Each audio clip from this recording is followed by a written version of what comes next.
రీసెంట్‌గా 'రాధిక' గారిది ఒక మూవీ వచ్చింది 'తాయ్ కిచ్వాయ్' అని. దాంట్లో ఒక డైలాగ్ సూపర్‌గా ఉంటది. ఆమె చెప్పిందనే మూవీ డైలాగ్ హిట్ అయింది గానీ, డైలీ లైఫ్‌లో మన పేరెంట్స్, పెద్దలు అందరూ మనకు చెప్పేదే. ఎప్పుడూ మన సంపాదనలో కొంచెం పక్కన పెట్టుకోవాలి. అది మన కష్టకాలంలో మనకు యూజ్ అవుతుంది. అలా అని పిసినారితనంగా బతకాలని ఎవరు చెప్పలేదు. మనకంటూ మనం మనీ స్పెండ్ చేసుకోవాలి. అది మనకు తెలిసుండాలి. మన అమౌంట్ మనకు మంత్లీ వచ్చే అమౌంట్ మనం ప్లాన్ చేసుకోగలిగి ఉండాలి. ఎక్కడ ఖర్చు పెట్టాలి, ఎక్కడ ఖర్చు పెట్టకూడదు, ఎంత అమౌంట్ సేవ్ చేసుకోవాలి. ఇలా ఒక ప్లానింగ్ ఉంటే మనీ పరంగా ఎప్పుడూ లైఫ్ హ్యాపీగా ఉంటుంది. అలా కాకుండా కొంతమంది ఇప్పుడు ఈ కొంచెం అమౌంట్‌లో ఏం సేవ్ చేస్తాం, ఇంకొంచెం మనం ఎక్కువ సాలరీ వచ్చినప్పుడు అప్పుడు సేవ్ చేద్దాము అలా అనుకోకూడదండి. అప్పటికి లైఫ్ సగం అయిపోతుంది.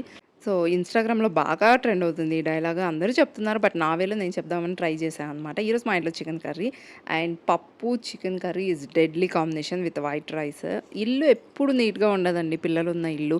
నేను సర్దుతూనే ఉంటాను. వాళ్ళు వేస్తూనే ఉంటారు. Never ending process. మీరైతే లైక్ అండ్ సబ్స్క్రైబ్ చేసేయండి.